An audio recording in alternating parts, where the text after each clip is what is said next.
All right, let's go. So, my prompt to start off with the panel, which you were laughing at earlier, was who were you before giving birth? So, let's also say your name and your national origin and your who you gave birth to. Chris, would you like to start? Sure. I'm Chris. I'm 39, non-binary. They, them is my pronoun. I have 2 kids that are 8 and 10, both born here in Norway. I will pretty much talk about myself as if I was a different person back then. I mean, 10 years ago, many things can happen.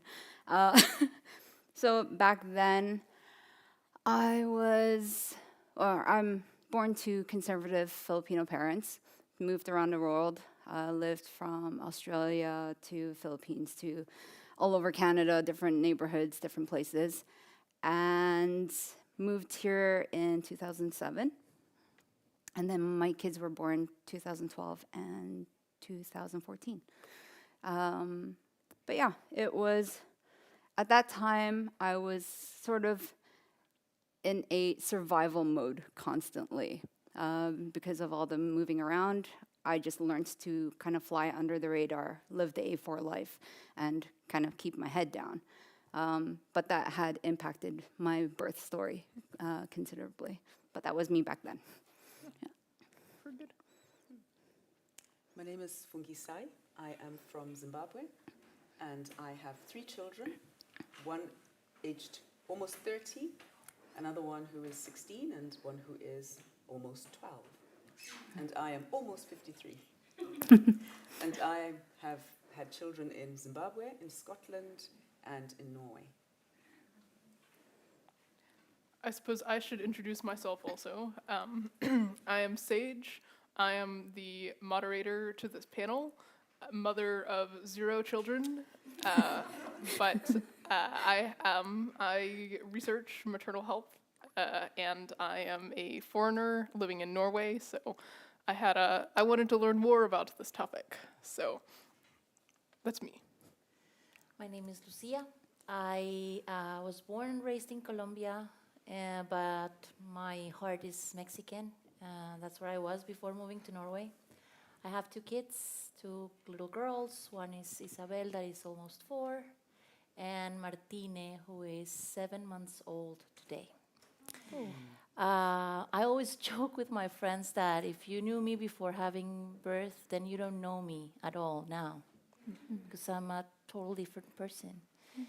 And I've lived around. I lived everywhere, and definitely when you have kids in a place, then you belong to that place. That there's no doubt about that, and that also impacted how I told my story, how I told my birth stories, how I raised my little girls, and well, we will talk about it, I guess. Very good. Thank you. My name is Aisha. I am 20 years old. I also have 0 children, luckily. But I will be representing my mother, Harriet Susan, after a brief conversation with her about giving birth in both the Gambia and Norway. Yes. So I'll be looking at my phone a lot to check what she told me.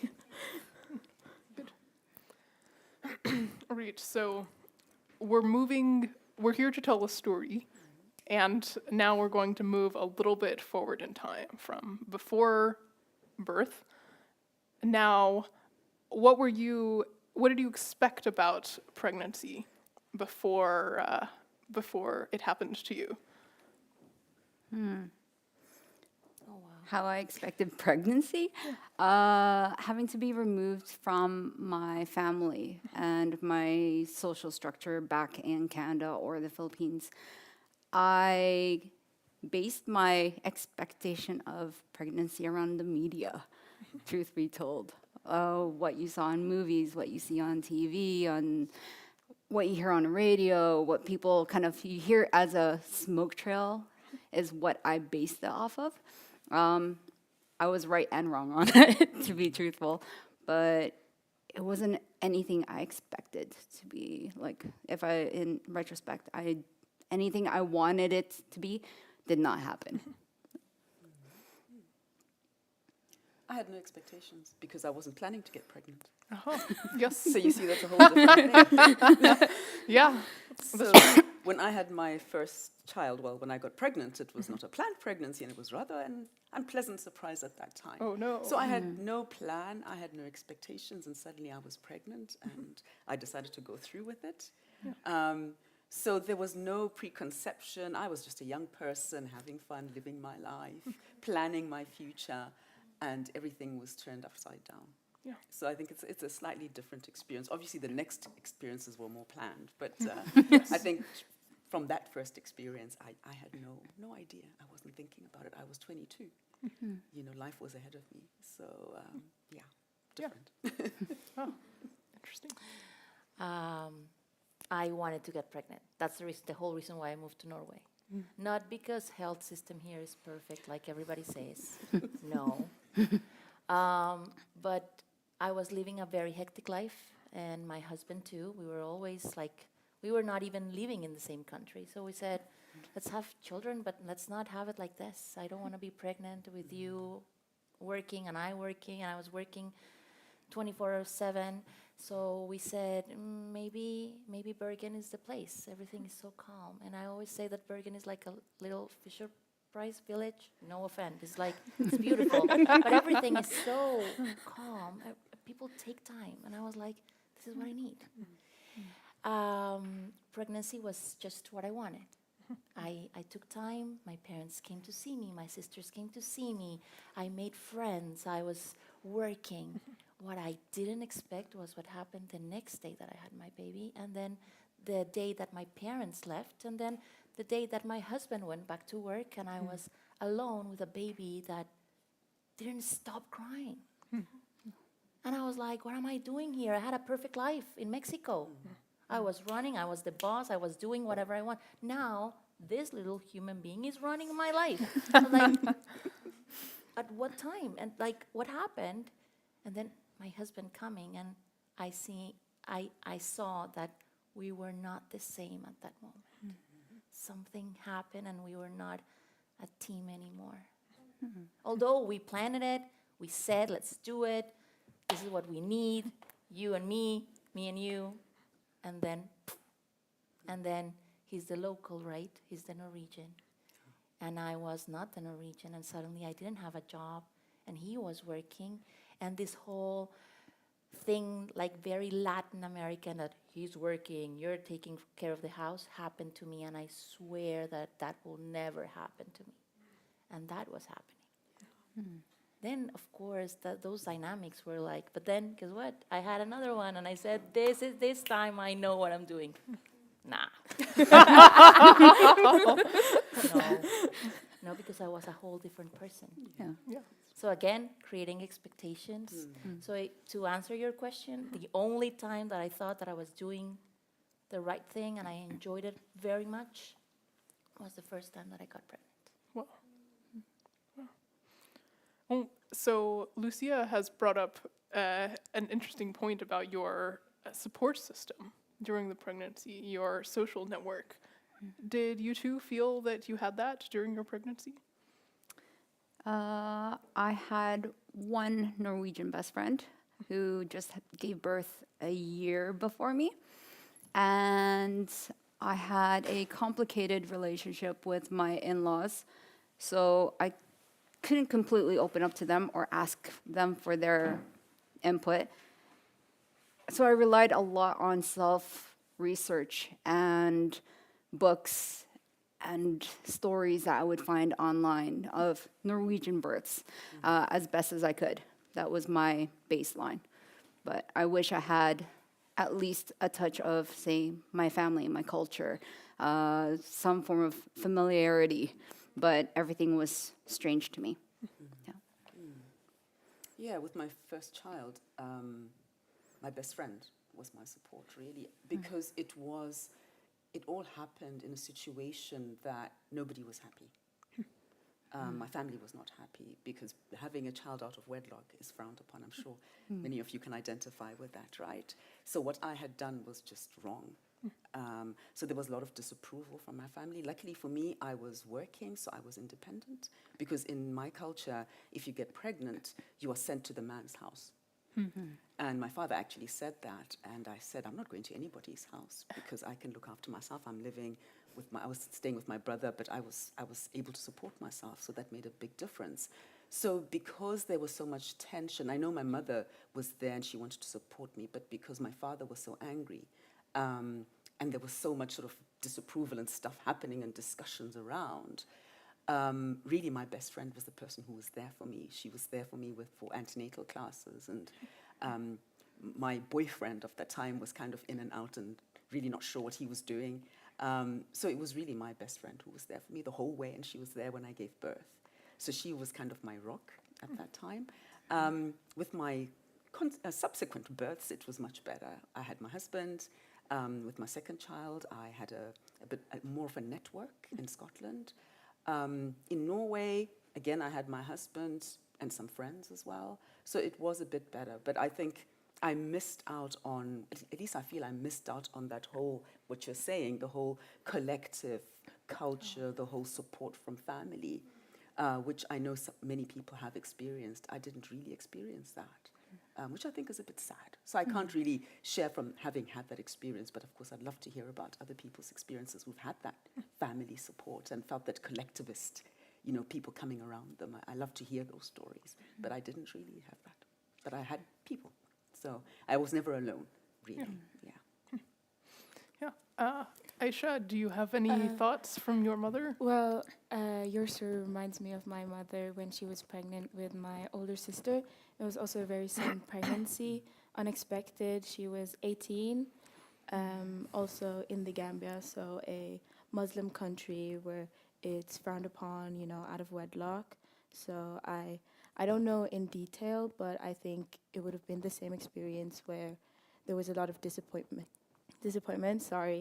and not a lot of support. I think my mother had a lot more support when she was pregnant with me and my sister. She had friends, she had a husband, and people and family around her that would, come after the pregnancy, be there during the pregnancy, and look after both my mother and us children. Very Do good. you think that sorry that I asked, but do you think it's different now that people can connect through WhatsApp or through Instagram, and even though they don't have the people close by, they have them a call away? Would you think that it would be, because I'm thinking we're all foreigners and not everybody can travel to Norway. What helped me was that my sisters were like, no matter at the time, I could just call them. Of course, I missed that too. I missed that. Let's just do some, I don't know, songs together. Let's just do something for the baby. Let's, baby showers. Never have, only had one. Baby showers. People organize those things, And I wonder if the stories are now different for the foreigners, now that we are all connected, or it's just like a fake connection that we have them there, but we really don't have them there. What do you think? Technology definitely has brought us together a little bit more closer now than it has been, say, 10 years ago, which when my kids were born. I didn't consider the fact of calling them. I knew that my mom was on her way from Canada to Norway, but she came the day after my child was born. She came a day early. But I think even with the technology, it wouldn't be the same way. Like, you want hands-on, you want contact. You don't want to feel alone. And to have someone tell you, they're there, it's okay without the contact, feels halfway. Like, it's not all the way there. And I think as humans, we kind of need that. Even if you have one spouse there, like for me, I craved my mom, but she wasn't there. And same with my son was born. My parents, my sisters, my brother, and no, they weren't there either. So having to do that alone it left a gap in the experience. I think I agree. I think, yes, it does help a little, but it doesn't substitute for a hug. It doesn't substitute for sitting and someone making you a cup of tea and just spending that time with you. But it is something. It is better than nothing. Yeah. So this is kind of a unique issue to you all being foreigners in Norway. Were there any other aspects of your pregnancy that do you think were really impacted by being a foreigner? Maybe even your interactions with the health system? Oh, let's go there. All right, let's go. Do I start? Yes, Yeah, please. go ahead. You seem the most Okay. excited. First of all, this is not a critic over the people, but the system. Because the midwives that I met, they were all wonderful. And I wanted to hug them. And I have seen them in the streets, and I'm like, you remember me? And they were like, no, because of course, no, there's a lot of other women coming to the ward. But so I had two different experiences. The first one, as I said, was like all flowers and sunshine. But I was a thin person back then. And what I didn't expect was that doctors here are as fat phobic as they are everywhere in the world. So by the time that I had my first one, I didn't know anything about anything. And then I was like, the midwives were like, you have to be strong. You know, Latin people are always like crying and they always want their mama. And I was like, yeah, you're right. I want to be strong, right? I didn't know. And I find now that is terribly aggressive and violent. It's a moment where you are so vulnerable. So vulnerable. So if I want to cry and I want to cry for my mama, I will do that now, right? The second time, I was a fat woman. And although my first leg said that I was a healthy woman, because guess what? You can be fat and you can be healthy at the same time. And let's not talk about the BMI and those things, right? Because it's like, this is a whole different conversation. The midwife that was the first point of contact sent me to 3 different appointments to the Kvinneklinikken. And I didn't understand anything, and I said, yeah, okay. The first one was to a psychologist, because I was not responsive. And they wanted to know if I was if I wanted to have the baby. So I was like, what gave you the idea that I don't want to have this baby? One. The second appointment was to a nutritionist. I didn't agree to that. But she saw me and she said, this woman has to shed some pounds before she has the baby. And the third one was to a doctor, a Spanish doctor, that is the one that is leading the obesity and overweight clinic at the Kvinneklinikken. I was like, and all of them asked me, do you know why you're here? And I knew. So I was like, oh, because I'm pregnant? And they were like, yeah, but pregnant, but old, but fat. So on the second pregnancy, I got my husband and said, like, come here. We need to have to talk. You have to advocate for me. Because I don't know how strong I am to go over this every month, because they are making me come here every 20 days to make sure that I am healthy, and only because of the way that I look. And I'm not going to weight myself, because I don't know if you have seen, but in Kvinneklinikken the weights are outside, so you have to step on the scale outside for everybody to see. That was a trigger for me, and that is a trigger for any woman. Like, why on earth are you asking me to do that? So I said from the beginning, I'm not going to do that. We need to know that the baby is growing. And I was like, you have a lot of technology here that will tell you if my baby is growing. I'm not putting myself on that scale. So of course it was 10 months of struggling. With my husband, it became like a joke because every time they were like, why are you know why you're here? And my husband then was like, I don't know, I just met her in the corridor. And I say, hey, let's have a date in there. No? And everybody was laughing. And they were like, and I said to the last midwife, I'm done. It's okay, I'm done. You're telling me that I'm fat and I'm old? Yeah, but guess what? Fat and old, I want to have this baby. So what are we going to do? So it's the first thing that every time that someone says, I'm going to have a baby in Norway, and they don't look 100% Norwegian, I say all the time, advocate for yourself, and if you cannot advocate for yourself, find somebody that will. Hopefully that person speaks 100% Norwegian. Because the other thing that was happening is that the midwives were looking at my husband like, please get some sense into this woman. And my husband was like, and I was like, thank you. If there's something that, yeah, he was great, but because he knew me, and we've been through this conversation so many times. So yeah, it is great. At the time where you're having your baby, the midwives are great. I've never seen so much domain and experience, and you can tell. You live your life there, and then they will take care of it. But the process to getting there, the process after is like, well, you had your baby, bye. And then you're like, what am I supposed to do? If it's difficult with one, then with two, it's like, and how am I going to do it? And guess what? I didn't have a support back then, well, 7 months ago either.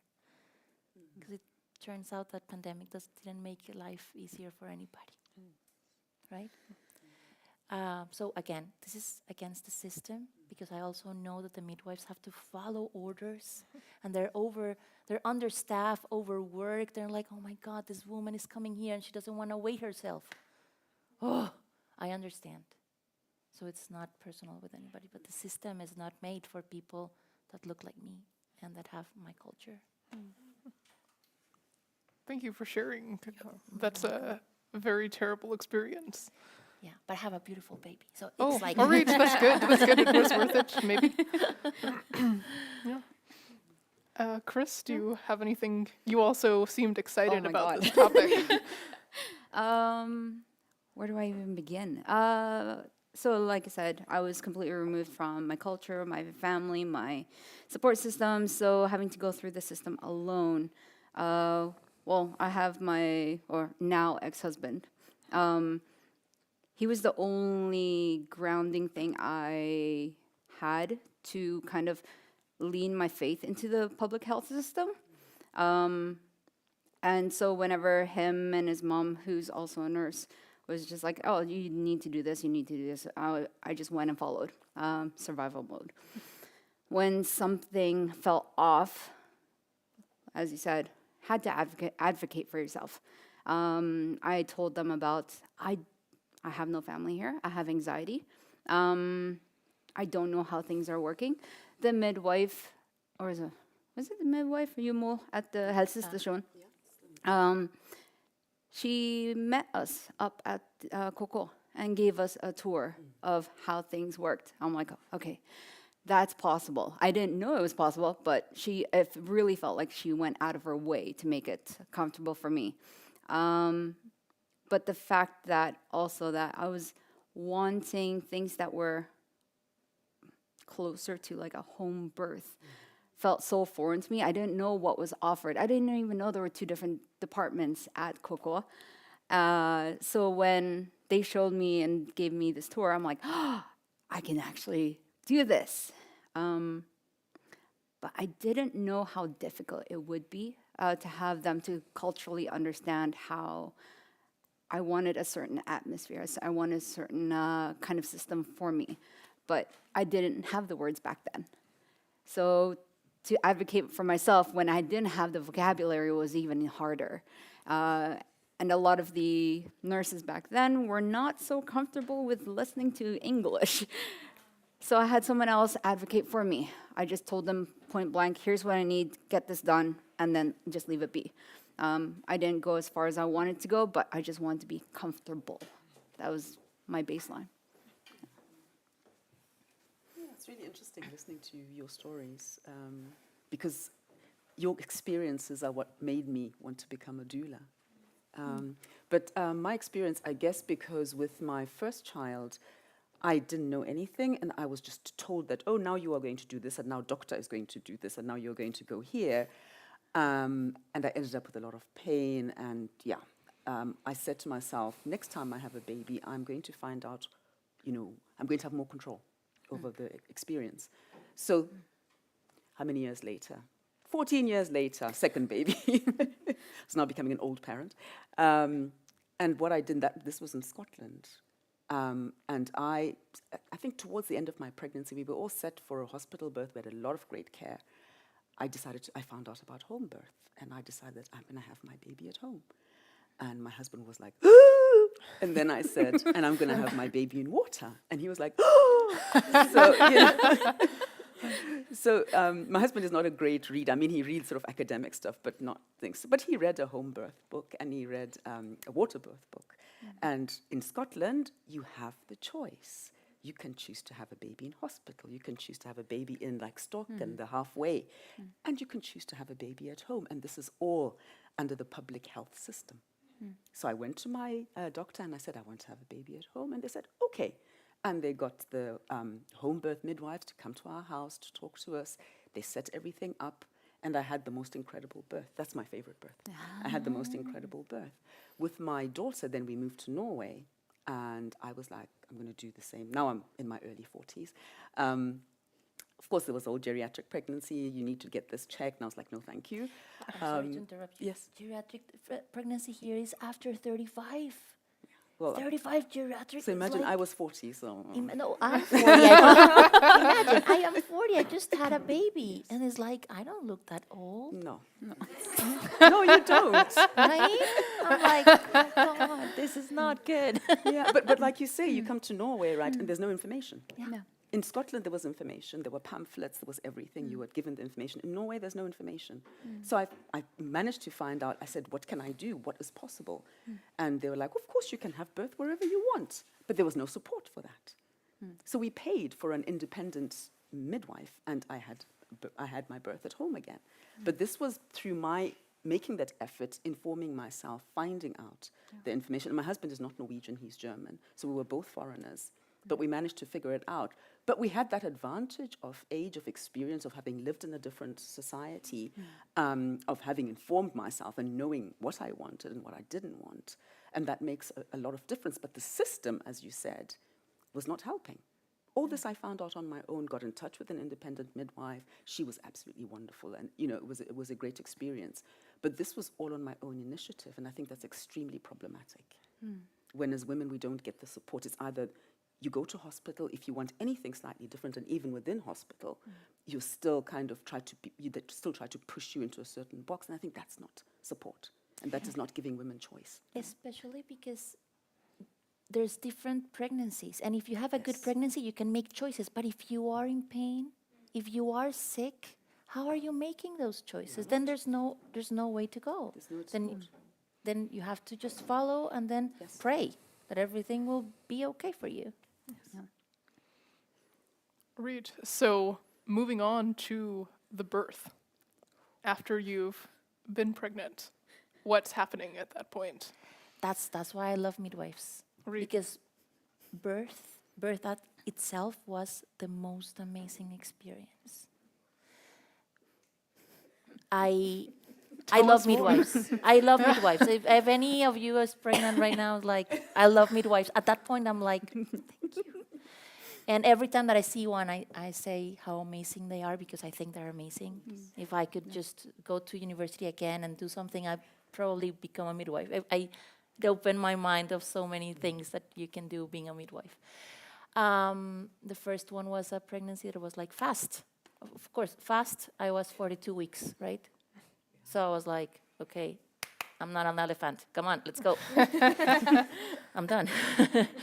But 42 weeks plus 4 days. So it was fast. The second one, because again, sugar levels and pressure, and I didn't have any of that. I was, again, as I say, healthy. They said, 40 weeks, that's enough, you're coming. And I was like, okay. And my baby didn't want to come out. I was like, okay, you can say whatever, but if she doesn't want to go out, then what are we going to do? And that's when I met a midwife, and I said, listen, let's do this like the last time. I want this. And it was a very long birth because she was stargaze. That's when the baby is looking up. And I said to them that I didn't want to go, because they said, well, if the baby's not coming, then we have to just go through surgery. And I said, let me try this first. I have always felt very connected to my daughters. I knew that I wanted them. I didn't wanted to have them during the pandemic, so I waited. And then, it was just as Norway opened up, I said to my husband, this is it. This is when we're getting pregnant. And then we got pregnant. And then we had our baby, right? So I was like, no, let me just. And then something happened, and in the room, there were a lot of midwives just with me, just having conversations, trying for me to just calm down because it was getting more painful every time and the baby was not coming. So just so you understand, and not to be graphic, but the baby was crowning and then she was getting back, and that hurts. But they were there, and they were like telling me stories and where did they study, and that made me feel like, well, my sister was not there, my mom was not there, but I had a group of women around me, just there, sitting there. Do you want some more water?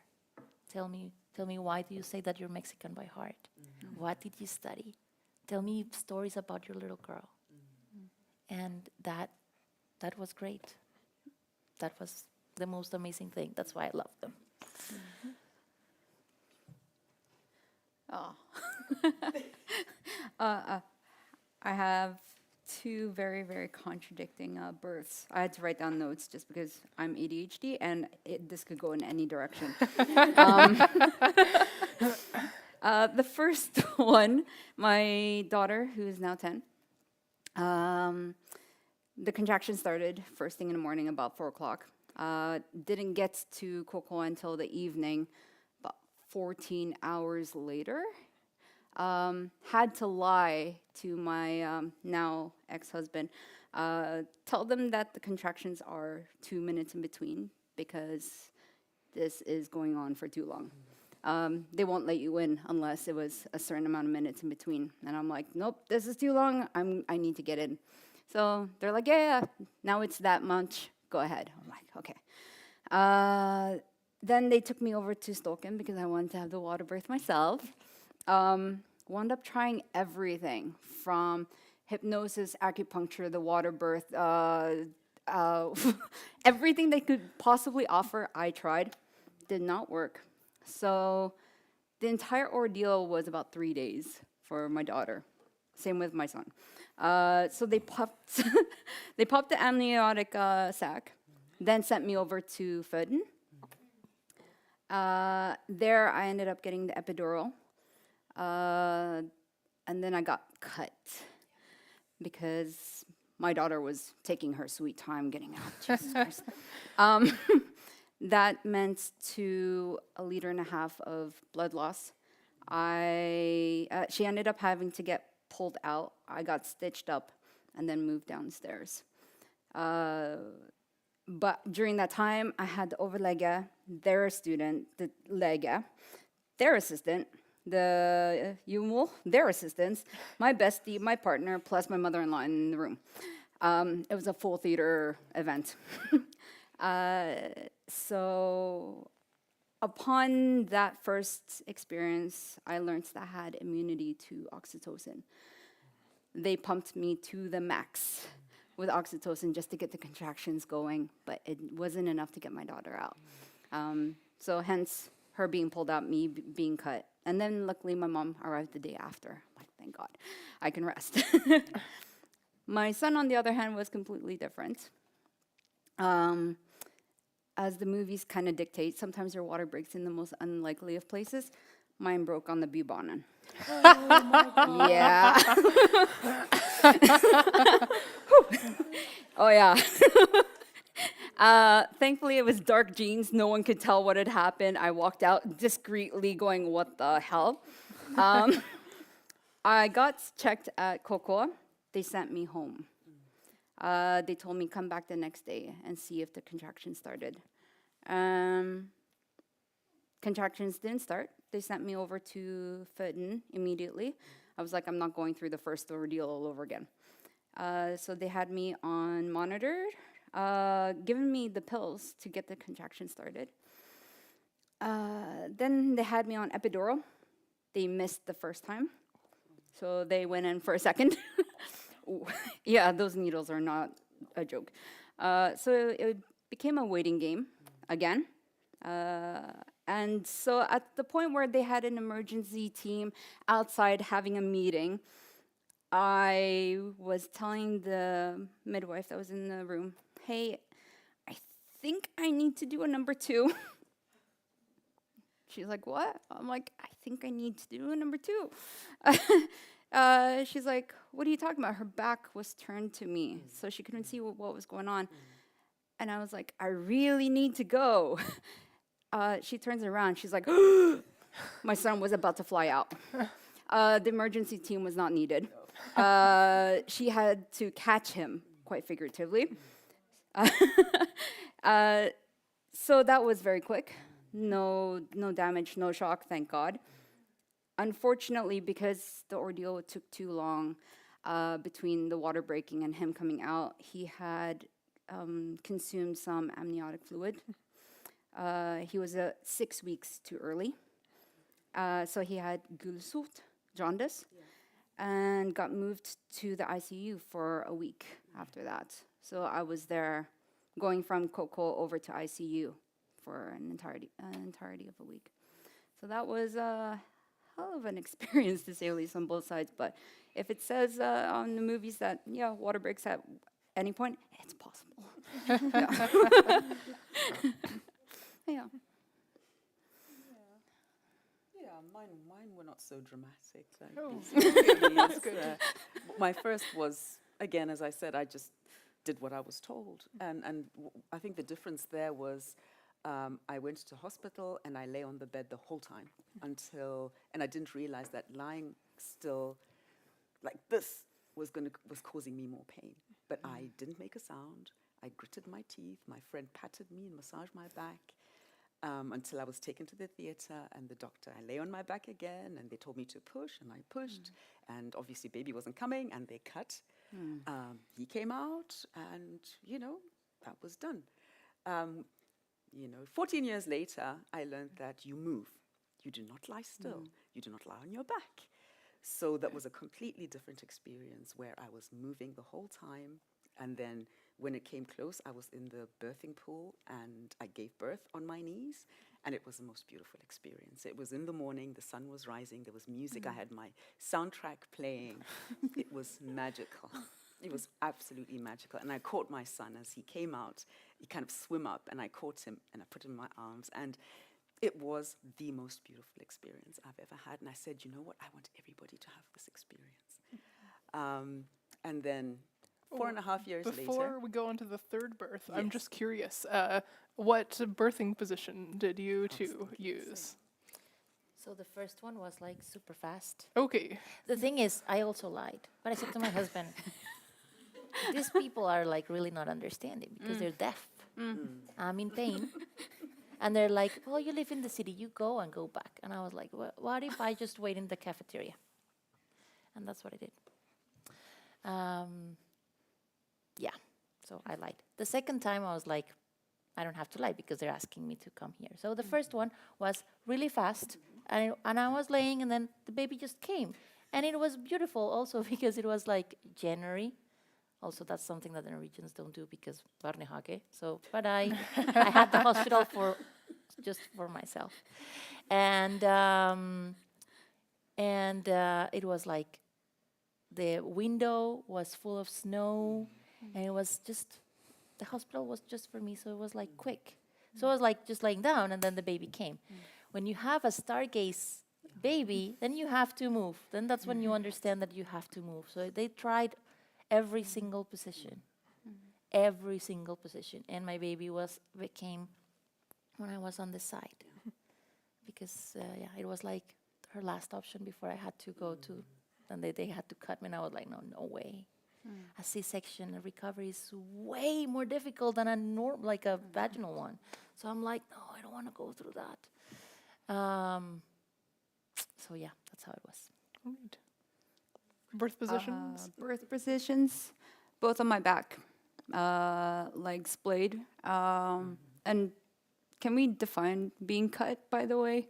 Just there's cesarean where it's cut across here. No, episiotomy. Yeah, and then there's the other type of cut where they make your vaginal opening larger by another 3-4 inches. Yeah, depending. But yeah, that kind of healing process is. Oh, Stress over there. I hear the reactions. Oh, jeez. Yeah. Yeah. So both were on my back, and I had no choice just because of the epidural and just the severity of the situation. It's been 3 days for both my kids to come out. They're like, nope, we're just going to get them out as quickly as possible. Yeah. Were they in distress? My son was, because the water had broken and he's been in there for too long. My daughter, no, I think she was just being a prima donna and was waiting for an entire audience to be there. Like that little card that you get at the end of who says who was in that room, they didn't have enough room for everybody. So I was pretty sure she was waiting for an audience. But yeah, it was both just traumatic and way too many people in the room. Aisha, do you know anything about your mother's birth position? So since she was pregnant with twins, I guess she didn't have much choice. She got cut open, and after that she got inner bleedings. So it was pretty dramatic. Like everyone had to like get moving, and my mom says she doesn't remember a lot from the birth because she was like pumped with drugs and she was hallucinating, and thereafter because of the inner bleedings, like. She didn't get to meet both me and my sister for a long time, and my father had to take care of us. But on the other question on how she was treated in the hospital, my mother could speak Norwegian. She had lived in Norway for a pretty long time before that. So she says she had a very good experience. Actually, she also got like a lot of like special treatment because she got twins and stuff. But she mentioned one situation where she was visiting her doctor, and she was laying on her back, and she said that she was in pain, but he demanded that she would continue laying on her back, which is like, no go. And yeah, that's the only thing she like mentioned. Fungisai, do you want to say more about your Norwegian birth? Oh, it was fast. Okay. I think by the time you get to number 3, everything's like, everything's used to giving birth. So it was fast. She was born in roughly from when I started getting real contractions in about 2.5 hours. And if anyone tells you that a fast birth is, have a fast birth, don't. It is the most painful thing I've ever experienced because you don't get a break. It's a contraction upon contraction. You don't get a contraction and then breathe and then relax and then it just like. So sorry. So I just felt that I didn't get a break and it was really hard. And I remember because we had the birthing pool, which is kind of made of rubber, and I was kneeling and I was holding on, and I knew that don't tense because if you tense your body, everything closes up. So I had my arms hanging, and the only thing I could do was hit my head against the side of the birthing pool. And I remember, I think for the first time, my husband realized that I really was in pain because I handled pain quite well. And he really realized, okay, she's having a hard time here. And he felt very sorry for me. He was sort of massaging my back. But I think that was, it was quite dramatic, but not in a sort of, and I think this, having my babies at home has made a big difference to my experience. It makes me calmer, it makes me feel more in control, and I have that one midwife or 2 midwives in Scotland who are there the whole time and can monitor what's happening. So I think that has really, really made a big difference to my experiences, and how positive they've been because of that's what you call the continuity of care, where you have the one person looking after you, which is ideal, which is how it should be, really. And I was fortunate enough to be able to do that. So, yeah, I was on my knees again. So, Okay. it makes it easier, gravity. Yeah. Is there anything that really shocked you about giving birth that maybe our audience wouldn't have thought about? That you don't remember the pain afterwards. I remember being in pain with the first one. I'm like, I grabbed my husband and said, like, listen, we're never doing this again. You owe me for your life. Like you owe me so much that you cannot understand. And he was like, okay. He's used to this dramatic Latinness of me. But he was just laughing. And then after I had my baby, I was like, let's do this again. And we did. But yeah, that we don't remember. And then my mom told me, that's how, the body is perfect, actually. The body is so perfect. It's so perfect. Doesn't matter how you look. Doesn't matter how healthy or not you are. Doesn't matter how prepared you are. The body knows. And that was like, that's one of the bubbles that is like, now you're not the same because you trust your body so much. It's amazing. Yeah, that realization as well. Not with my first because I got cut. That pain remained for like months, and I didn't feel myself the same way for a long time. My son, on the other hand, since he flew out, it wasn't even like an hour later that I was sitting up cross-legged going, can I get out of here now? Like, I'm done. I don't remember anything when it comes to that pain. And even with having to be stuck twice on the back and also salt injections, that was so much worse than the epidural. Just after all of that was done, couldn't remember a thing when it comes to the pain. So that wonder of the human body, of being able to just go through something as huge as that and go, I'm ready to go. Like, can we get out now? Like, this is, I have the manual, I have the first kid, I'm ready to go already, but couldn't. But yeah, just that release of, did that just happen was astonishing, really.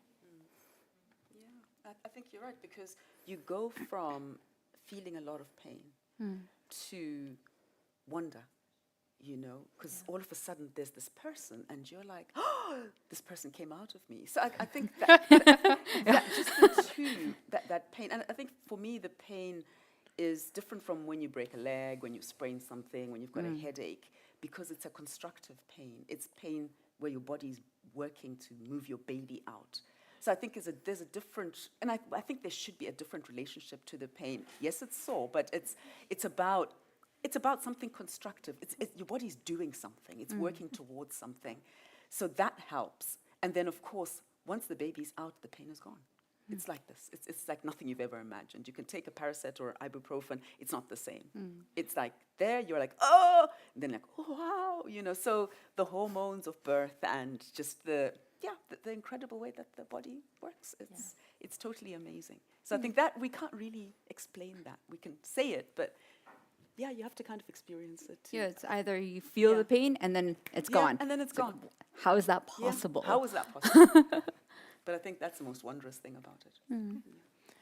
And I can't personally relate to that. If you have kids, then you will remember us. You will remember us if you decide to have kids. But I remember something my mother told me shocked me a lot when she was talking about her birth in the Gambia.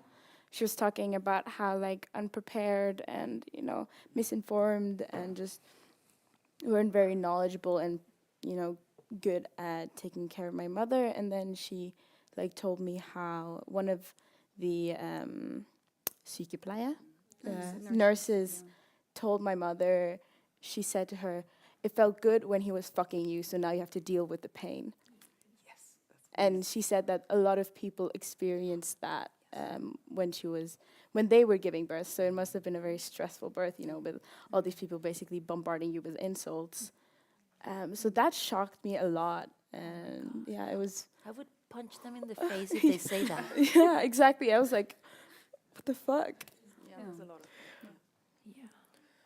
Yeah. All right. So you're done with giving birth. Yay. You mentioned that you did not have a good experience with what happened next. Can you So tell I us more? felt so, you know, in Norway, it's like, you're having babies. That's very good. We need more babies in Norway. And then once you have the babies, like, okay, bye. You're not important anymore. I remember I didn't know that there was a nurse for babies that doesn't want to talk about you. It's just babies, right? And I live in the city. So at the time, they were like fixing Engen. It was like where I had to go. So there was only midwives certain days of the week. But you don't decide when you feel like you need a midwife, right? It's not like Tuesdays at 10. You just feel sick. And then I remember that they called from the health station to ask for my baby. And I say, hey, listen, my baby's okay, but I'm feeling this and this and this. And she was like, oh, that's not with me. And I was like, that's not with you? You're a nurse? Yeah, but as a matter of fact, don't tell me more. And then that's when I felt like, okay, let's just do us ourselves a favor. I'm giving birth to more Norwegians. Now you treat me like I'm giving birth to more Norwegians. You know? Yeah. So I decided, well, I'm very good at Googling. That's what I do. That's my whole job. I am going to take control on this. And I'll make sure that every time that I have an opportunity to talk about this, or every time that I have an opportunity to help a mother, I will, like it was my sister. Because it doesn't matter if they talk Norwegian or not, because like it's not a prerequisite. So I can only have kids when I speak Norwegian. No, my Norwegian sucks, by the way, still. So if you can speak English or Spanish, that is what I speak, and you need my help, I'll be there. That's why I'm here. Yeah. If somebody needs this, then let's do it. Because guess what? I think my kids are not going to look as Norwegian, and maybe they will go through the same thing that we all are going through, even though they are Norwegians. One is sort of like her father, so that I don't think she will have a problem. But the other one looks like me, so I think, well, and let's write about this, and let's put it on YouTube. So when they're searching like I had to search, they see somebody that looks like us, that says like, hey, listen, I'm not going back to my house. My water broke, and I'm not moving. So you can do whatever you want, but I'm still here. I will be here waiting for you to treat me. Because the systems only change when people speak up. But when you're a migrant and when you move to another country, you just go, because it's like, I have to be so grateful that I'm here. Well, I can be grateful and I can be pissed too, right? I'm grateful, thank you very much, but I pay taxes. So guess what? Treat me. Treat me. Yeah. And let's be empathic. I am empathic because I know that you're overworked and you're understaffed.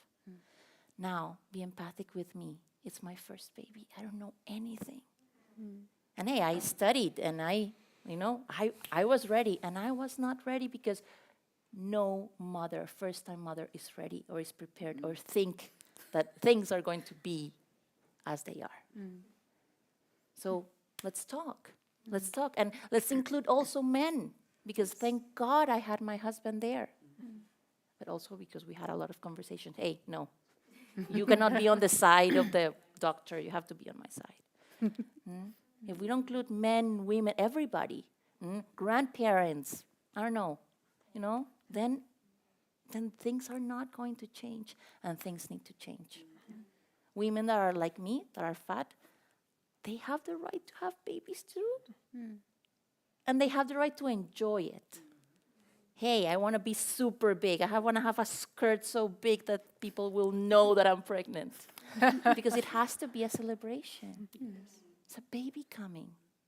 And if I would have heard what they told to your mother, I would say, guess what? Yeah, it was good when I was with my husband. It has to be good when I'm pregnant, and it has to be good afterwards. Exactly. Otherwise, why bother? It's a stress enough, and it's a lot of work. And let's enjoy it. Otherwise, let's not ask women to have babies then, right? Because it's stressful. So you're asking us, let's have babies, but then when we have them, it's like, okay, it's your party. That's not fair, right? Did either of you have a similar experience? Yeah. So when both my kids were born, it was pretty much the start of understanding the concept of mental health. The only thing I was told when the Yumo came to visit my home was to watch on the kids, or the baby, make sure that they were growing appropriately or accordingly, and letting me know that it's normal to have baby blues. Yeah, what the hell is baby blues? And give me more information about this. Didn't give me any more information, and I found myself for like an entire year crying at random points, going, I love you, I'll do anything for you, what the hell am I crying for? Oh, do you want to define what baby blues is for our audience?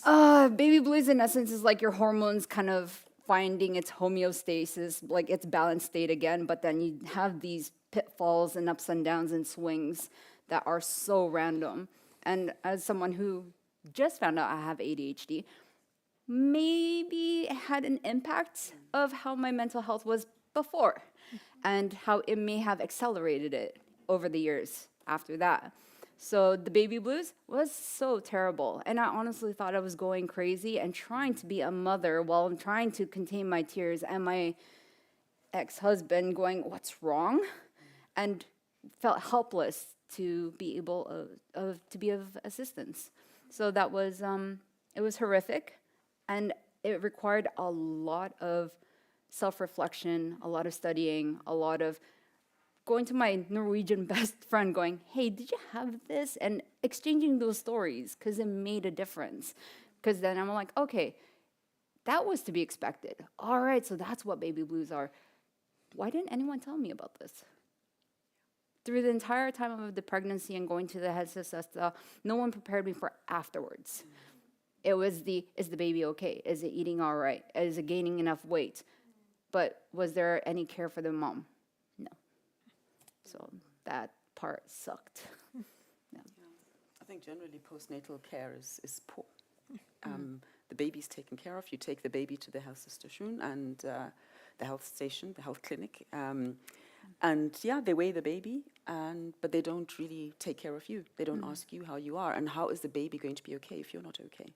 So I think that's really it's a major issue, and I think all women that I've talked to have this, that you get taken care of when you're pregnant, you get taken care of during the birth, but after you have given birth, you're alive, baby's alive, you look relatively healthy. Nobody checks on how the mother is doing. And the baby blues is also like postnatal depression.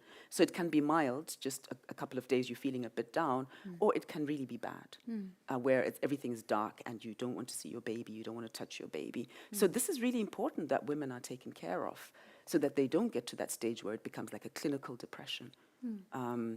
And I mean, I had a bit of that, but I had problems, for example, with breastfeeding. So as I say, I'm a champion at pregnancy and giving birth. Afterwards, I'm totally useless. So I really, really struggled with breastfeeding, and I just did not get the kind of support that I needed. And for me, I think midwives are wonderful. Hälsosöster, not so much. I'm not a fan. They don't like each other. I didn't know that. They don't like each other. I'm like, Well, because one is competent, the other is incompetent. So, yeah. I don't know. I'm not going to get there, but it's like, they don't like it. Like each other. And I felt that I had the racism from the helsestation, from the helsesøster. That's That- something that, that I is wanted where to I ask you if you had experienced it. to. That is where This I whole thing experienced of it. like, is your husband treating you well? What? Why are you asking me that? Now I know that that's the way that they check. But when you're receiving somebody in your house and they ask you if your husband is beating you, it's like, do I look like I'm being beaten? It's so aggressive. It's so aggressive. Even if it was, that's not the way to handle it. So what are you going to do if I say yes, but the husband is here? It doesn't make any sense. And there's another thing. I tried everything. I went to the Barcelgruppe. I went to power walking with other Norwegian mothers. I went to Open Barnehage, and I was like, what am I doing here? This whole thing of everything is solved going through the Open Barnehage.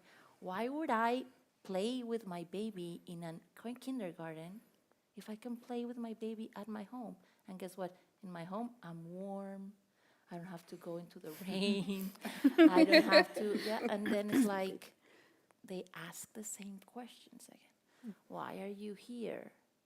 Oh, it's so lovely that you had babies in Norway. Don't you feel like so grateful and fantastic? And you're like, no, because I miss my mother and I miss my sisters and I don't have the community here. And then I tried everything. And then the second one, I was like, I'm not trying anything. I'm just going to take control of this. But yeah, it's poor and sometimes a little bit belittling, like because you don't come from the same country, you don't come from the same culture. Their questions are like so tone deaf. Yeah. So yeah. Yeah. Well, as we wrap up, before we take questions, can you pick one thing that you would want to change about the health system in Norway? I know that's a huge question, but Thankfully, I was working at a barnehage for the last 10 years. So I managed to get 2 years in of experience of working at a barnehage before my kids came into this world. I was actually somewhat prepared for life after giving birth to my kids. And I had already an insight of what is expected out of bringing up a child in Norway. And having to see both sides of that fence was so critical of having to bring up my children in an environment that I am so completely unfamiliar with. Open barnehage, I get your point. I was so bored. I was like, what am I doing here? That's So the bored. thing. On the other side, it's encouraged to bring your child to an open barnehage, to socialize them in a different setting. Whereas by the time they get to a barnehage, they're already somewhat socialized. I didn't know that before everything until I got to working at a barnehage. And I see the difference between children who went to an open barnehage or coming from a home straight to a barnehage. So having to see both perspectives, I get it. It seems so weird and foreign for us foreigners to go, I'm handing my kids to strangers at 10 months, 1 year. But I see the reason why it's built that way. So yeah, to the barnehage, to the open barnehage, it was just like I was being observed, yeah, playing with my baby. as a foreigner, yeah, it feels like that. It Right? really does. One, and two, why do I want to have that lunch every day? If I can have warm lunch in my house. Yeah. And three, I thought that this was like, okay, we leave the babies there and then we can talk as mothers, right? Because I was looking for that community. Yeah. Nobody talks. No.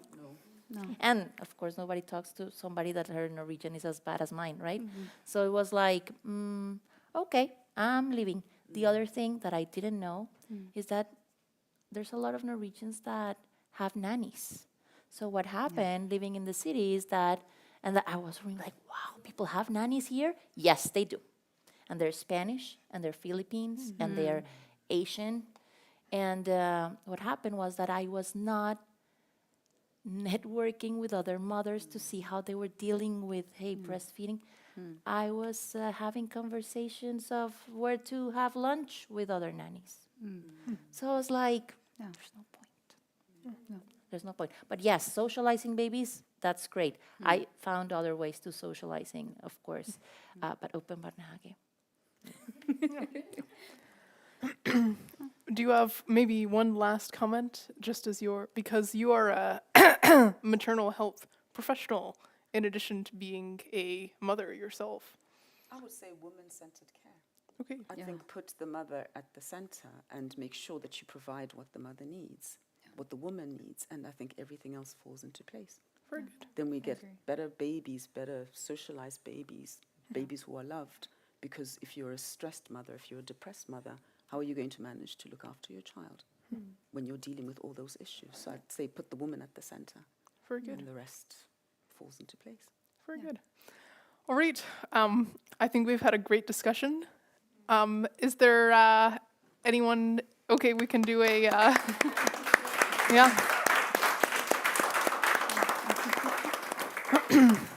And is there anyone brave enough to ask a question? Traumatized. Yes.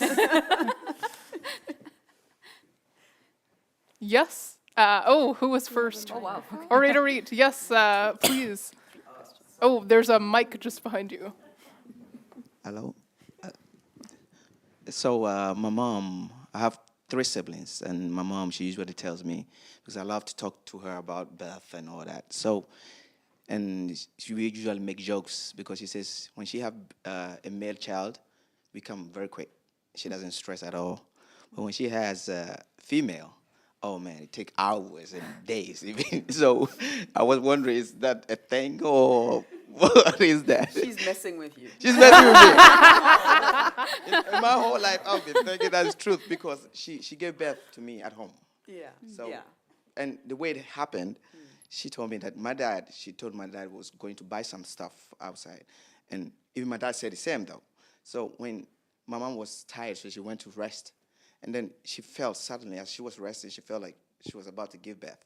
So she get out, and there was nobody in the compound. They usually live in a compound house. So she was screaming that, I think I'm going to give birth. And luckily, one of my cousins came out, and he was also nervous. He'd never seen this before. So he was like, go and get the midwife, because we have a local midwife. So he ran out, and then there was likely this lady that he saw, and like, can you please check on my auntie as I go get the midwife? So when she came, she also have never experienced this before. So my mom basically gave birth before the midwife even got in. And she had to like hold me or something. And this woman was so nervous that she was screaming. My mom was so mad, screaming at her, help me, just hold the baby. So when they told me that, my dad came back, the baby, I was out already. He was like, but I just went out. So they were just laughing at me that I just wanted to come early because I just maybe love the world or something. But so that was her experience. But with my little sister, she was giving birth here, and my big sister was giving birth in Norway, in Ghana. Okay. So she was the first. Yeah. So she said she struggled really with my first, my big sister, and my little sister as well. And then when she had my little brother, she said it was much quicker. She was the last. So and she said that when she gave birth to her son, it was quicker. So I thought that maybe it's a thing. I don't know, but maybe she was messing with me. No, So I think it varies. I think it just depends on, your body, whatever's the child. I mean, the kids are different. My daughter was the last child, and she was really quick. The boys took their time. It's not an exact science. Who knows? The body just does what it does. But it's a good story from your mom, though. Right, and we had another question. Oh, very good. Yeah. Thank you for this panel first. And my question is, as a doula, if we didn't come here, we wouldn't even know that there's such thing as a doula here in Bergen. And then, is there any way, or any way of telling, expecting mothers from different cultures, there's a thing as home birth, or unless they go through I don't think they get much information, even the health sister, whether they go to Stockholm or not, especially if they're not like highly educated, or they didn't know about those things, then they wouldn't be as much informed. And then this also goes to having C-section versus having natural birth. It's like, I think there's kind of a scale of how much pain a mother should be in before she's like rolled to C-section. So they're like a way to tell expecting mothers from different cultures there's such thing as waiting or advocating for the mothers, or there's home birth or those things. Yeah, no, I think that's a really important question, and it's a really important issue, and it's not even just about us as foreigners, but it's also about Norwegians. Yeah. Because in my work as a doula, most of the people that I supported were Norwegians. Because I was looking for foreigners, and it was Norwegians that came to me, and Norwegians that had all these issues that we've talked about. So it shows that there is a lot of lack in the system. And with regard to foreigners, I think that there's another layer, right? So one thing, when I came to Norway, and I was the first doula in Bergen, and I didn't know that because I thought I'm coming to Norway. I trained in Scotland, and then we moved to Norway. And I thought I'm coming to Norway. Norway is such an advanced country. There's equality between the genders, you know. It's really, you know, barnehage, everything is just way ahead of the UK, for example. And I was shocked that the people didn't know about doulas. The midwives were very negative towards me. They didn't want to know. So I kind of was coming from the back and trying to be careful, and being a black person, and they're saying I'm a doula, and then everyone's like, oh, back off, you know, what is this? So it was a bit difficult for me. But I did go to the health stations, and I had pamphlets, and I put them up, and very few people got in touch with me that way. So I did try. But now, so many years later, what's happened at the moment, they have a project about multicultural doulas who focus specifically on immigrant women. And I think this is a very good initiative, and my current PhD student is going to look at that as part of her PhD research, just to see how does it work, and also to see what is it that immigrant women need. What are their needs? Because we feel that they need something more, being foreign. And like you're saying, maybe being from a lower education, you don't have the access to, for example, the things that I did and the kind of knowledge that I had. So I think the multicultural doulas are going to be working with people, and I think that's a really great resource. And we're hoping that if they see that this actually makes a difference, this can actually become part of the health system, where we're becoming a multicultural society, and where we're actually really taking into consideration that there are other people in our society who maybe need some extra help. As well as generally improving the system. Antenatal classes, that's what you said, right? Where you get 3 hours to be told you expect this. It doesn't help you. It actually needs to be, with my second son, I had an antenatal class over a month where every weekend we met and we dealt with different issues. Here you don't get that. So that's missing. So I've seen so many needs that are here, and unfortunately I no longer work as a doula because I have another job. And I feel frustrated because I know there's so much that needs to be done. So I think there's a lot of educating that needs to do. We need to get more people on board, and we need to get more people working with these issues, and we need to highlight the issue of maternal health, that women are important, not just to give babies to populate the country, but they need to be taken care of, I think. So I think there's a lot of work to be done. There is some progress, but we still have a way to go in this country, which is a wonderful country in many ways. You are raising something very important, and you ask a question on what do we think that needs to change. And if you ask me, we need communication. We live in a world where internet is so amazing, but still it's so hard to find it. Yeah. And it's there. I've met really good midwives. I've read really good helsesøsters.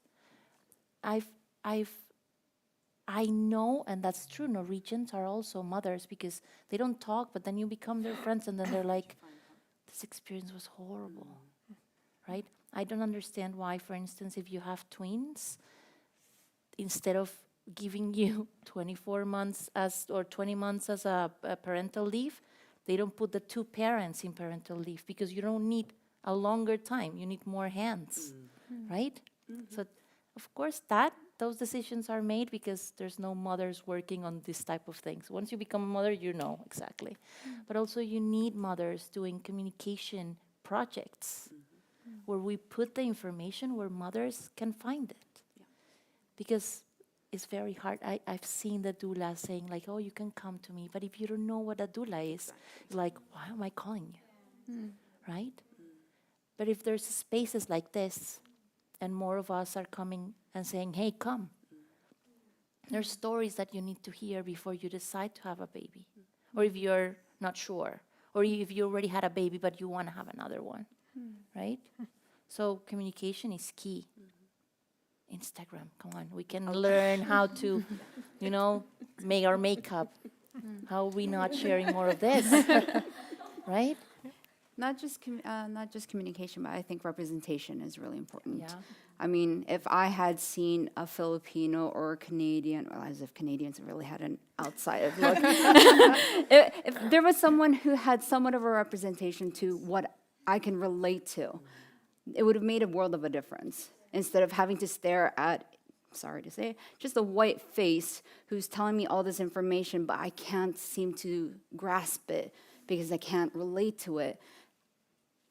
It's useless. I wish there was someone that looked like me to tell me, hey, it's okay, you can go through this. This is the information you need. And in a way that I can feel like it's home. That makes a difference.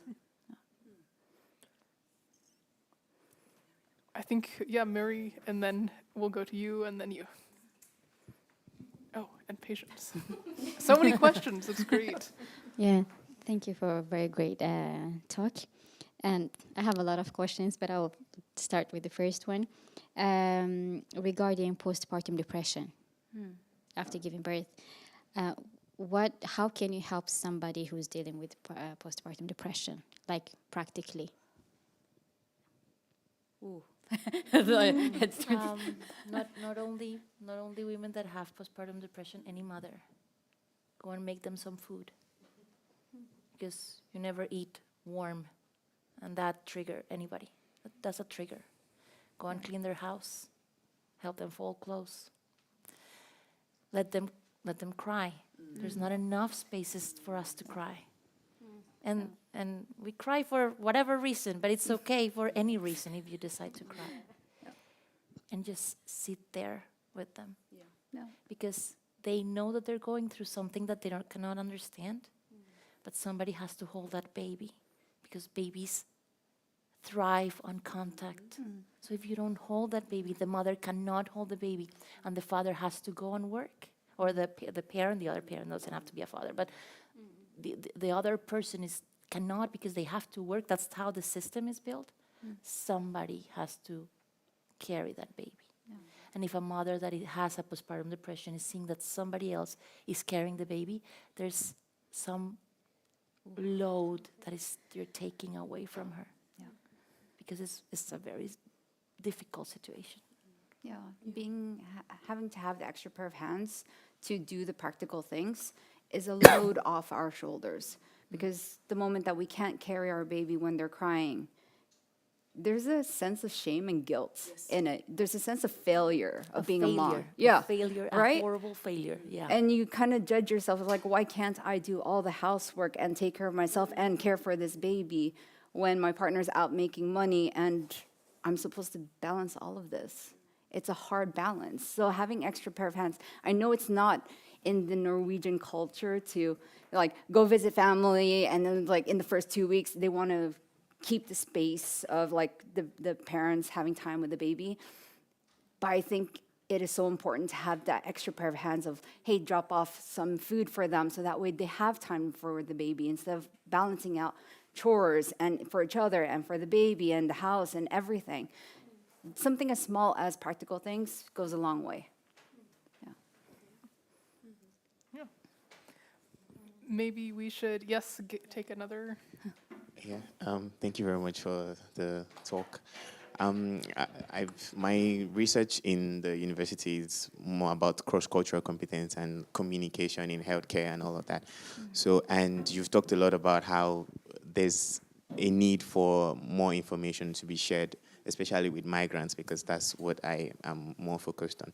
So I was just wondering, because, in health service delivery, when we talk about discrimination, it's usually more to people that have disability or people that belong to subgroups in the society. But as people, migrants that do not look like ordinary Norwegians, do you think that there are preconceptions that health professionals, doctors, nurses, midwives have of you? Do they think that maybe because you're black, for example, you have a high pain threshold? Or are there ways that you see discrimination in form of these preconceptions coming up? Of course. Yeah, definitely. I think I've read about women not getting epidurals because, I think you can handle the pain. What's up with that? And I don't know where that comes from. I really don't know where that comes from. But that has been some women's experiences. It hasn't personally been my experience, but it is a big thing, and it's a big issue for women to be heard. So I think this whole issue of cross-cultural competence is important, and just treating people as people. Not saying, oh, because you're black or because you're Latino or because you're Filipino, you must be like this, right? And I think this is one of the issues that we face. I remember, when I said I faced racism, initially the health sister came to our home and said, oh, we're going to give your child a TB vaccination. And we said, why? And she said, well, because, because I'm Zimbabwean, right? Because we need to protect Norwegian children. So there was an assumption that, one, I was going home all the time. There was, two, an assumption that in my home country, TB is everywhere. We get off the plane and there's TB waiting. So we refused.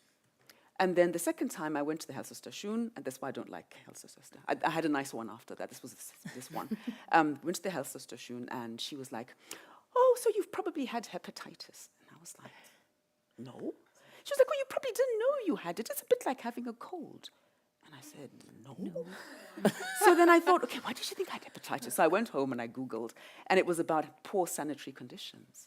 So she assumed because I was African, I must be coming from somewhere where the sewage is flowing in the streets. So, there was that kind of assumption is extremely destructive. And the fact is, I can stand up for myself, right? But imagine somebody else. And this was in Solheimsviken, which is sort of low socioeconomic, a lot of immigrants, a lot of refugees. So I just imagined how people have been met there and what kinds of things they've been told, what kind of things they've been made to do. So I think it's really, really also important that we educate the health system and representation. We get more second-generation people into these different these different health systems, so that when you go there, you actually have a variety of colors and cultures that you can identify with, who look at you as a person, but also for the Norwegians to just see people as people. A woman is a woman who needs a hug, who needs kindness. I think that's really important, rather than judgment because of how you look. So, there's work to be done. And I think the lady in the beret. This is a question for everyone. Since the corona situation, I know that you're only allowed to have one person when giving birth. Who would you guys recommend having for support, your mother or your husband? Mom, hands down. So Sorry. Mom, hands down. If it wasn't my mom, it would be my sister. And if it wasn't my sister, like my best friend, I'm freaking grateful that she was there. And the fact that it was a bonus that she's Norwegian. She's a nurse, and she knew the system. She was my backbone. And when I couldn't advocate for me, she advocated for me. So when I said I don't want certain people in my room, she made sure those people were kept outside. You have every call of who you want in that room. But if someone's trying to force themselves in, you have the rights to tell them no. So, if it's that one person, any females around you who have seen you through your best and your worst, take them, hands down. Sorry to the guys, sorry, honestly. It's a whole different experience, honestly. So I had my last one just when the corona thing, just as they said, okay, you can bring whoever. But I would, if I had a baby now, I would call my husband again, because we said that we were going to do this together. But also there's a thing that when you're living with somebody and somebody that is looking at you the way that you look, because It's just that your whole body destroys and then it gets back again. It's like a weird situation. But when you're there and you're like bare naked emotionally and physically, and there's someone there, I told him when I have my second baby, I love you more now because you're here with me in this, and you didn't panic and you didn't go anywhere, and you still said that I was the most beautiful woman in the world. Then I think we're good to go. I think there's a lot of years with you and me here. Can I reiterate that? I want to take that back. Because honestly, now that I have my partner, if I went through that with my partner, hands down, he would be there because of that. Absolutely, because of that. But yeah, apart from him, it would be my bestie. But yes, bring women. But yeah. It's just that when a woman is strong, oh my God, you cannot change that. When a woman advocate for another woman, there's like A war can blow yeah, out. yeah, there's nothing's nothing going. better. Yeah, there's nothing There's better nothing to better. defend you. There's no doubt. There's no like, no. So yeah, definitely. Yeah, I mean, I'm so old, right? If I say my mother's 93. So but yeah, I would have said if I'd had the chance, it would have been my mother because she's amazing, and she would have made me feel safe, and she wouldn't have demanded anything of me. She would have just been there for me because she's that kind of person. So yeah, in an ideal world, I would have had my mother with me. My husband's great, but yeah. Great. Do we have time for more questions, or do we need to?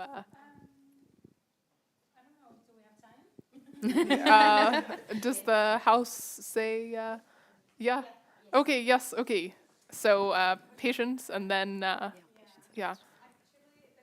Wanted to ask Mary took it, but then I thought of thinking of the something you said about how you and your partner kind of like drifted apart after the first baby came out, and so I'm wondering like the whole co-parenting stuff. You know, your body has changed. Things doesn't look the way it did, and you don't feel the same, and everything is completely different. And now you are, taking care of this baby, but also taking care of your relationship with this other person. Like, how did you guys manage the whole co-parent thing? Because I've heard that a lot of relationships are being tested when children, come in the picture. If you want to have a baby with somebody to keep that somebody with you, no, then that's the wrong route. Everything gets tested. Yep. I don't know if this is psychologically approved and the experts will agree with me, but this is what I did. We had a conversation where I reminded him that we said that we were going to do this together.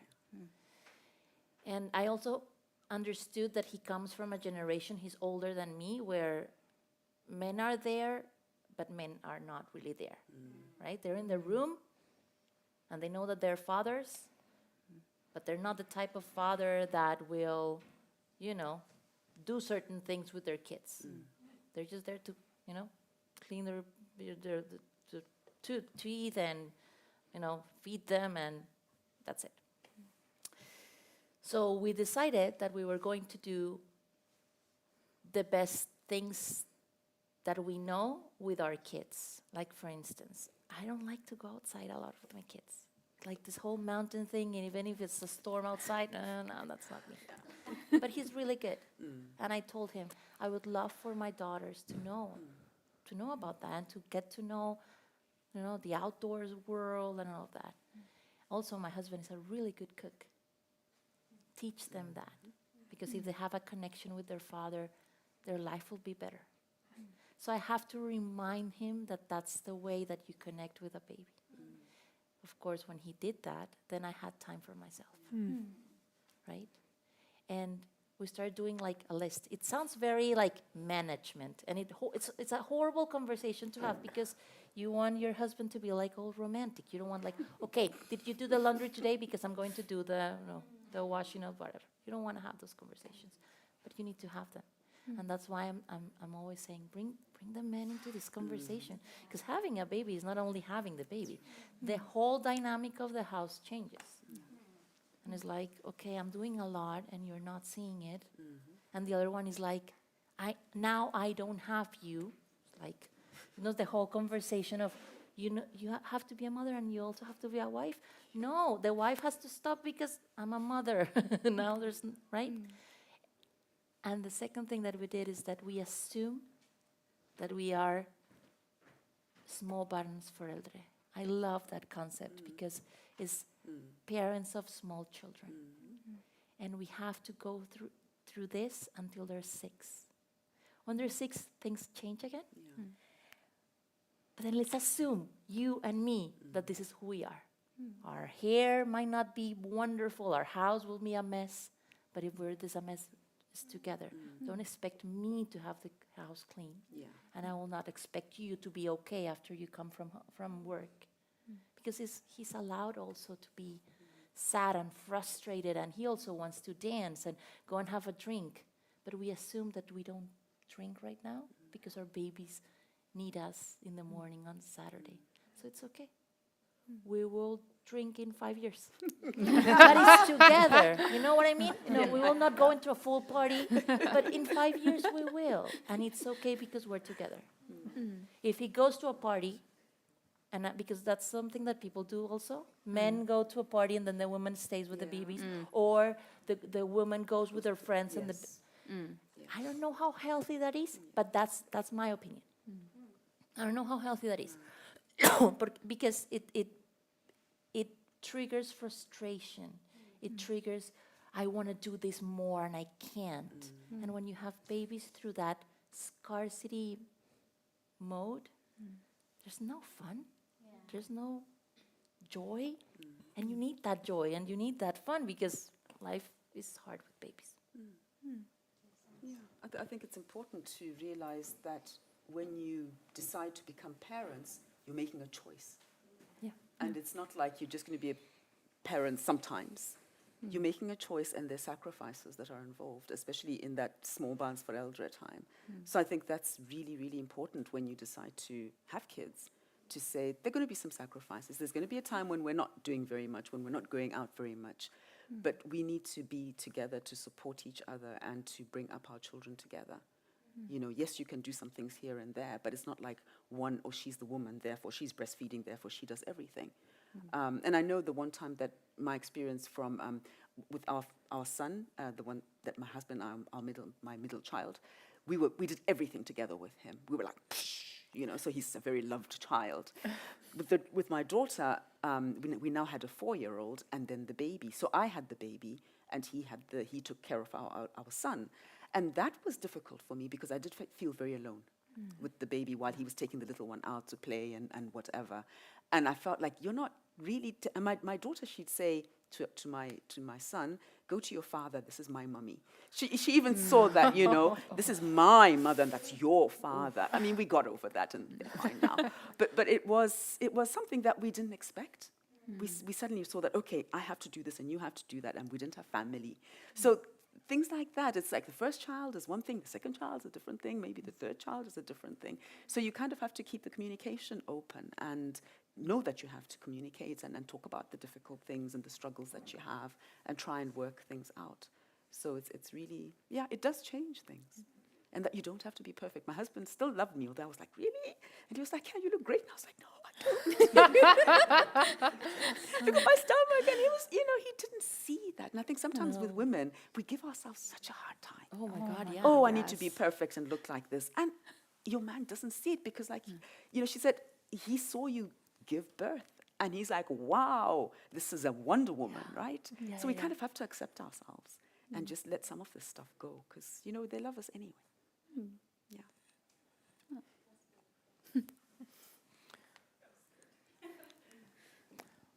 All right. So it looks like any last questions? Last call. Yes. Okay. It's kind of a follow-up. You said there were so many people in the room while you were birthing, and it's like some people can advocate for themselves when they're giving birth and say, oh, this is enough, I can't have this many people. But then at the same time, they are, especially if it's your first child, you feel like you're going to be mistreated because you are considered like a difficult patient or a difficult mother, because you don't want to have this assistant and that assistant. And it's not like they come and check on you. They come and kind of touch you. And then even if it's like, it's kind of hard when everybody's coming in and out and everybody's touching you. I can feel the trigger on having to listen to that again. Yeah. So how can we advocate, or how can we tell mothers, which are new mothers, about how to advocate for themselves if they can do that? They can. If I could turn back the clock and talk to myself 10 years ago, I would tell myself that it's okay to be checked to make sure it's for second or third opinions, but to have the students there and go through that and you're not comfortable with it, have the guts to say no. Because to have, say, 15 people come and check you over a span of like 15, 20 minutes is kind of traumatizing, and trying to process that afterwards, knowing how many people have touched you, and you said yes to it because you felt the pressure to get the answers, but don't want to be difficult because of the cultural clashes that you're being programmed with. Just tell yourself no. Just go ahead, do the medical stuff, but everyone else, no, be done with it. Because the process period afterwards is hard. It took me years to kind of understand, oh, that's what it was. And it's already bad enough, like post-birth of like the baby blues and reliving the traumas. And then to think of what was going on, you don't need that on top of everything else. But I think it's putting a lot of responsibility on the woman, because you are at a very vulnerable time. You're in pain. You've got all sorts of things going through your head or not. So I think having somebody who is there with you and who you've had a discussion about what you want and what you don't want. One of the things that I did and that my clients have done is to write a birth plan. One of the things I wrote in my birth plan was I do not want students. I was very clear about that. I do not want, random students coming and touching me. Exactly. Yeah. But for the first, and this is what I mean about the importance of education, because in Norway, they will not ask you, were you asked? About birth plan? No, were you asked about the students coming to the room? Did they say, is it okay for you? They No. do that now. They do so that's a do it change. now, but before, No, they they both came in, Yeah. doctor checked me, and then asked, can they check me too? I was put on the spot.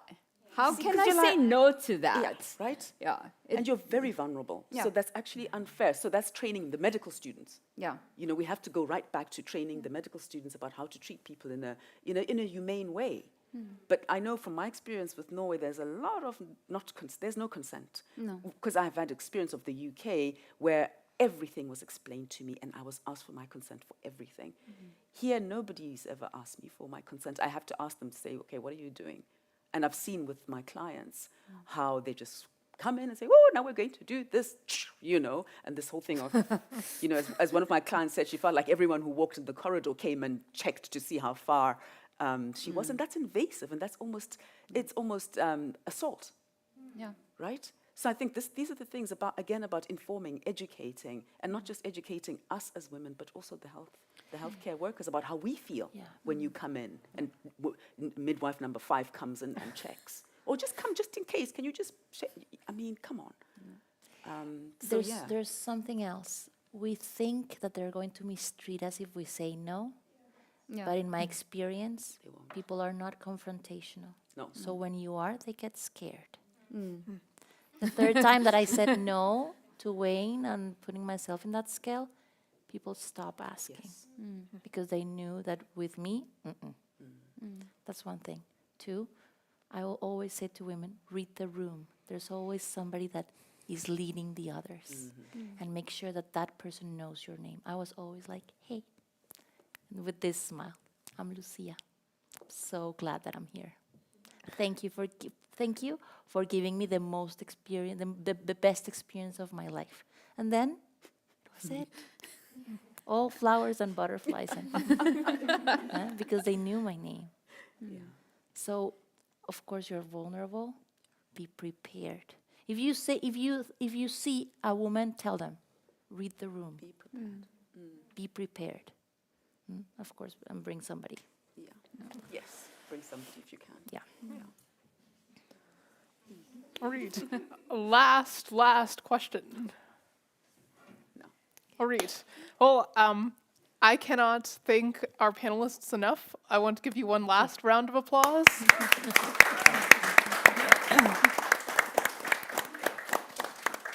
Yeah. And I think we're done. So, yes, thank you all for coming and being willing to ask and learn and listen. So, yeah. Thank you very much. Thank you.